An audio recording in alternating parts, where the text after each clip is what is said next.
Assalamualaikum warahmatullahi wabarakatuh.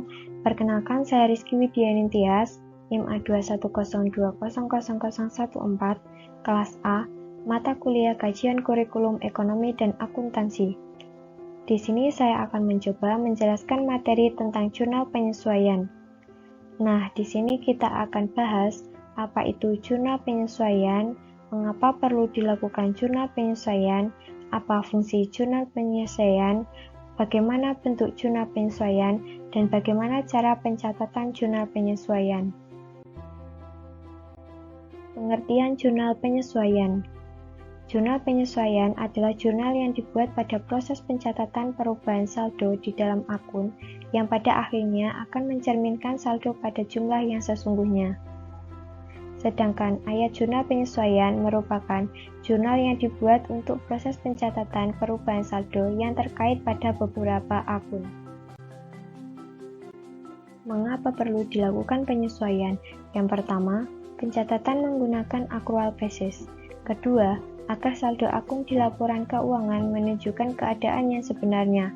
Ketiga, terjadinya kesalahan pencatatan. Selanjutnya, fungsi jurnal penyesuaian. Pertama, menentukan akun nominal atau pendapatan dan beban agar dapat mengetahui kondisi sebenarnya dari akun tersebut selama periode akuntansi tertentu.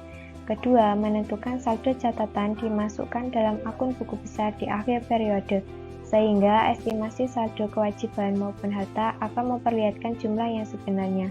Ketiga, untuk mengetahui situasi sebenarnya dari akun real, harta, kewajiban, dan modal di penghujung periode yang dimaksud.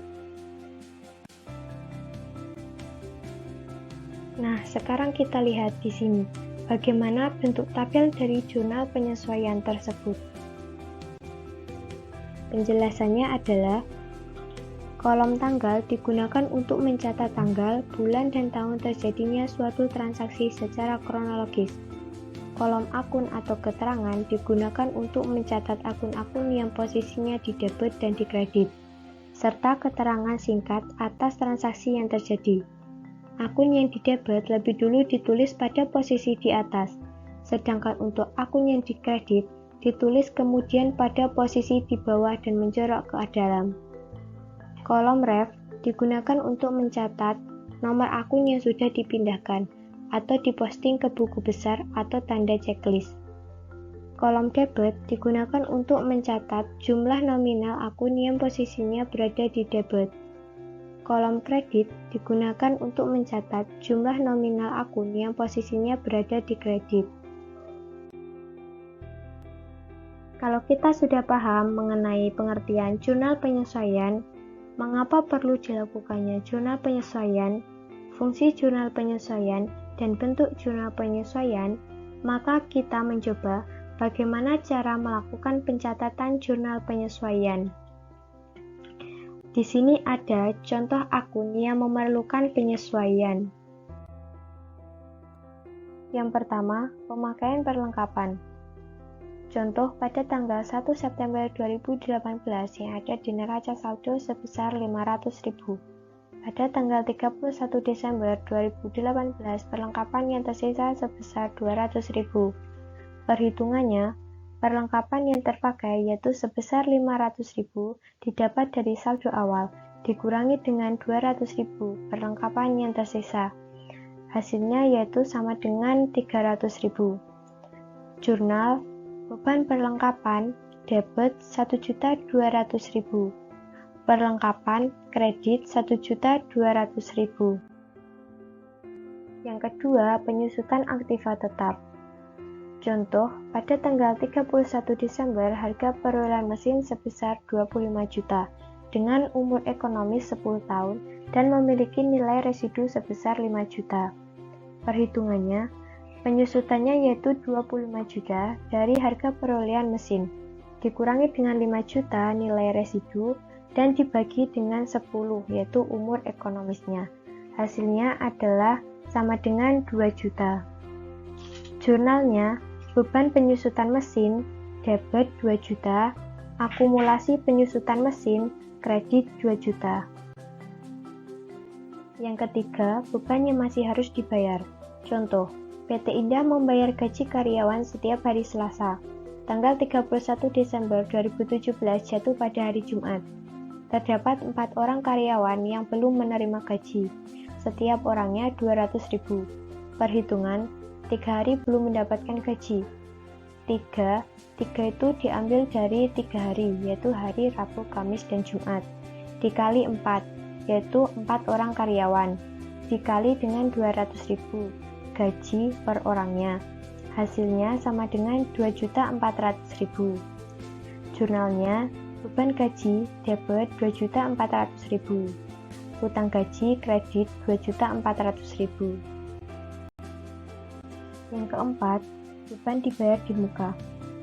Contoh, beban iklan sebesar 1.800.000 dibayar 1 Juni 2018 untuk masa 1 tahun. Perhitungannya, yang pertama-tama 6/12. 6 diambil dari bulan ke-6 atau Juni per 12, yaitu 1 tahun, dikali dengan 1.800.000. Hasilnya sama dengan 900.000 atau yang sudah menjadi beban.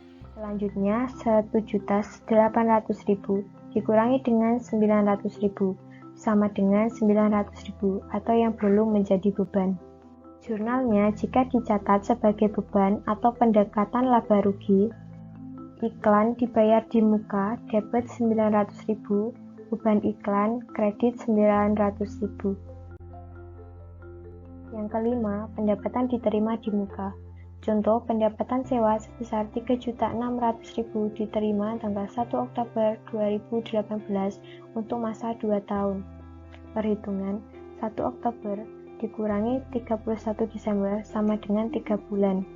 Pertama-tama, 3/24, yaitu 3 bulan per 24, yaitu 2 tahun, dikali dengan 3.600.000 didapat dari pendapatan sewa, sama dengan 450.000 atau sewa yang sudah diakui sebagai pendapatan.